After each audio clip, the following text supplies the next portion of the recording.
What's up, everybody? Welcome back to another deck profile here on TCG University for the card game UniVersus. My name is Tam, and today I'm going to be going over Tyler's Yusuke deck that he played for the Budget Battle Campus Championship. Before we get started into the deck profile, though, I do want to give a big shout out to our sponsor, Rochester CCG. You can find this deck as well as every other deck that we played here on the channel for the Budget Battle Campus Championship out on their site, as well as any other singles that you need to complete your collection. So, with that out of the way, let's jump into the profile. All right, everybody, so this is Yusuke. If you haven't seen one of my deck profiles before, basically, as opposed to going through and telling you what the cards are in the deck and so on and so forth, I'm going to tell you more about how the deck wants to operate. And so, what does this Yusuke deck want to do? This Yusuke deck wants to play the game as honest and efficiently as possible. That's really what any Yusuke deck wants to do. Is he wants to play a really honest game, but cheat whenever it matters. So his once per turn is incredibly strong for pushing out big, long strings of attacks, having your card pool be very, very thick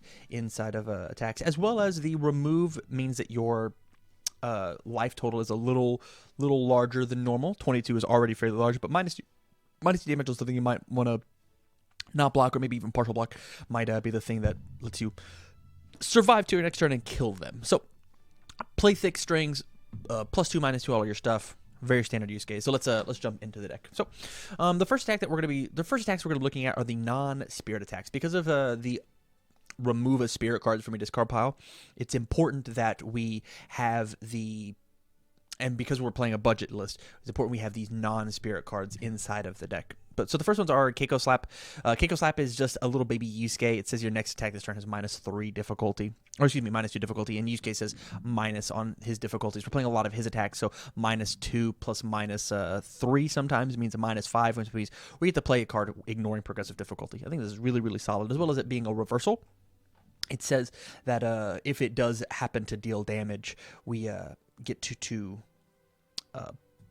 your opponent has +2 difficulty, so it's harder for them to play cards. And once again, Yusuke works best on his turn. I want to play more cards on my turn, so let's play cards on my turn. Up next, we're playing 4 Cherub Cyclone. This is just a throw threat. It is a good lead in attack. It does share 2 symbols with Yusuke, and so if necessary, it could be considered a 3 diff as your second card, so a 4 diff if we count progressive difficulty. And if it deals less than printed damage, you'll gain 2 vitality, and your next attack this turn will get +3 damage. So it's kind of like a little Yusuke as well, and giving this thing +2 damage is very solid, because even if they do full or half block it because of the throw keyword, they're still going to be taking half, and half of 8 is 4, which is less than 6, which means we trigger our abilities. Whew, that was a bunch. So yeah, really, really good replacement card for some of the more expensive stuff. Up next, we're playing the Yusuke kit. We're playing his bread and butter. 4 Spirit Gun, a format warping card. This right here is the main reason that you would play Yusuke at all. Just enhance, destroy one of my opponent's foundations. Just bang, get it right out of here. As well as its stats are nutty. It's a 5 mid for 6, 5 mid for 8 inside of Yusuke. And like we said, with some plays, we can play the super late into a chain and get rid of their last relevant foundation and then pop them for the rest of their life. We're playing 4 Spirit Charged Kick. This card lets us have big strings. It is like it's another copy of Cherub Cyclone, but instead of with Cherub Cyclone, my opponent has to interact with it by it doing less than printed damage. We can Spirit Charged Kick and just make that thing happen. Next one gets -1 difficulty, so it's a little baby Yusuke, as well as +1 damage to the next one for each resource it shares with my character. So Spirit Charged Kick into Spirit Gun is a 9 damage attack. It's a pretty good. And then my last attack is 4 Spirit Charged Punch. Next attack this turn gets +3 -3 damage. Yusuke it just pushes in damage so hard. His real issue is getting the speed necessary, or you have to throw so many attacks that they just can't block them all. So having Spirit Charge Kick into Spirit Charged Punch into Spirit Gun is a very, very solid string just because of how much damage it can produce, but it is a 4/4/5, and so if you can block these things, then I mean they certainly are going to block those things.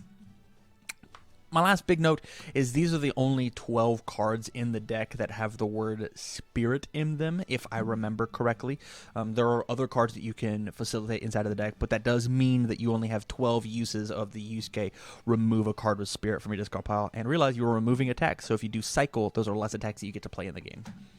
Onto the support cards, we're playing 1 Omega Sword and Owl Shield. This card's just an all-around good card. It's very, very cheap. If you have not picked up a playset of these, please do so. This card should probably be banned. I'm surprised it gets to exist in these budget decks. While it is ready, your cards ignore progressive difficulty. With this combined with Yusuke's once per turn says that you essentially block whatever you want for free once.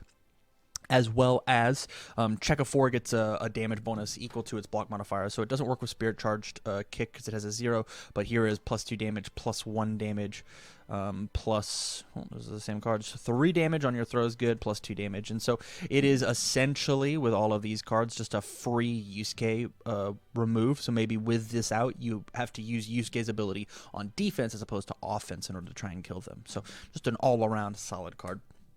Onto the foundations. First, we're going to start off with the aggressive foundations. We're playing 4 Friends and Rivals. Friends and Rivals is an aggressive foundation because I want to be playing it on my attack turns, especially with something like a Spirit Gun, in order to make sure that I can kill you. And if you can't block my big long strings because your foundations are committed out, then that's how I get my job done. This is not a stat bonus card. It can be played a little bit as a disruption of play the reversal and then commit them on my opponent's turn, but I think that play is a little lackluster. If that's the play, sometimes they can see it coming.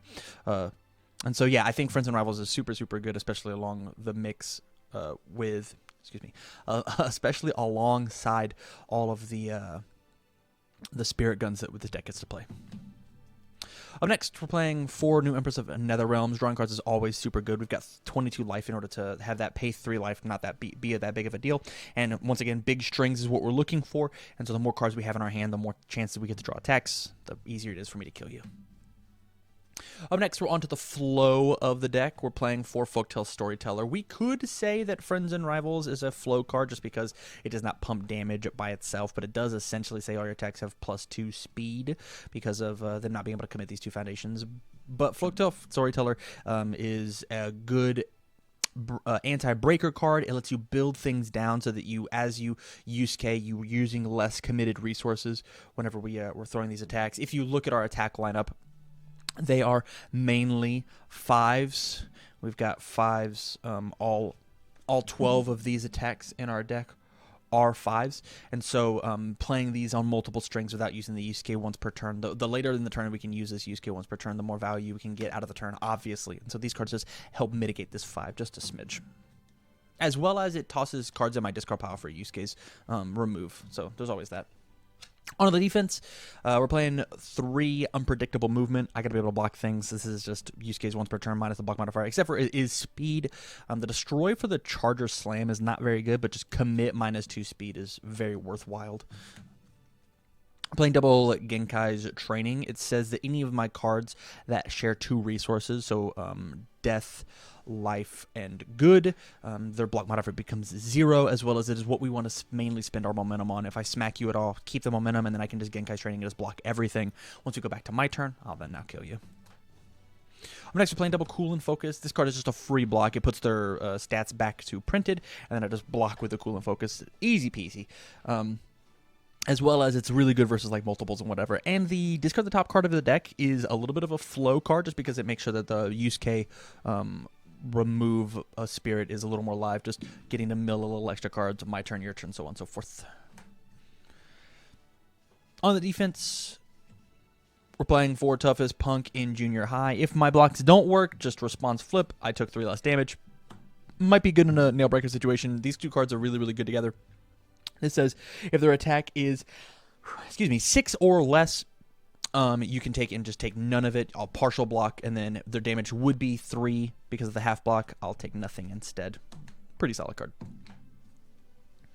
Onto the disruption inside of the deck. We're playing double Ominous Prophecy. This card's really good at stopping my opponent's assets from happening, but more importantly, it says that after they play a keyword, just stop that from happening altogether. So before their turn would start, you would remove this card and then say, hey, you can't play the punch keyword, or you can't play the range keyword. And if their deck revolves around that keyword, hey, I need to make sure I can kill you this turn. Hey, breaker doesn't work. You can't stop me using making my stuff harder and progressive difficulty because the breaker keyword doesn't work, or any keyword that you can think of. So this is very much a match dependent card. This is a card that you could easily side out or not play depending on your play style. So solid disruption card.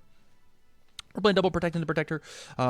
we have one EX target inside of our deck, but besides that, we don't really have a use for momentum. That and the Genkai's training, and so just keeping a momentum in here to make sure that my stuff doesn't get committed or destroyed or flipped. Very, very useful. And discard momentum is not that big of a cost whenever I'm playing as Yusuke and I'm playing 4 throws in my deck. I'm playing that reversal of the Keiko Slap. Nobody wants to block a Keiko Slap. It's only 3 damage, maybe even 5 with Yusuke. Who cares? And so getting momentum is not that hard in this deck. Up next, we're playing 4 Formidable Task. This card could have been in defense just because it's got a really gnarly block ability on it. But the main thing we want to do it is enhance, remove, seal one of my opponent's Earth, Evil, Fire attacks. This card just says that when I play this card, their thing doesn't work, which is a really cost-effective way to just stop attacks from happening inside of a higher budget UniVersus match. Evil, Fire, Earth attacks are just running rampant at the moment, and this is just a really good way to try and calm them down. They get to play maybe 1 enhance on their card, and then it's gone. Up next in the Disruption, we're playing 4 Keiko's Aid. It's just Breaker 2 on whatever attack they play next. Really solid whenever we're playing Yusuke, and we get to just block things for essentially free. This card and Owl Shield are really, really not fun together. Fun for my opponent. Not fun for my opponent, excuse me. They're very fun for us. Response flip after you block something, +2 to their next. It just says that their turn's over, which now we get to Yusuke, and we can respond to these multiple. And so if I really need them to stop, I can flip both of these and be done with it. And my last Disruption card is 4 Wishing Ward. This card is a little bit of flow for the same reason that Folktale Storyteller is, where it just tosses 3 cards on top of my deck in my discard pile. Maybe I'll find the enhance. But more importantly, it says if they do happen to touch me, I can flip, discard those top 3, fueling my Yusuke ability. And now they don't have that momentum that they can use for powerful EX multiple, so on and so forth. All right, and so yeah, that was Tyler's Yusuke deck for the Budget Battle Campus Championship. If you like this, make sure you leave a comment down below what you liked, what you didn't like, what you'd like to see for us to do in the future. And if you want to catch all of these matches live, go to twitch.tv/TCG University, Tuesdays at 6 o'clock, where we film them all out there. We'd love to chit-chat with you in the chit-chat as we play some games. So, from all over here at TCGU, thank you very much for watching, and stay learned.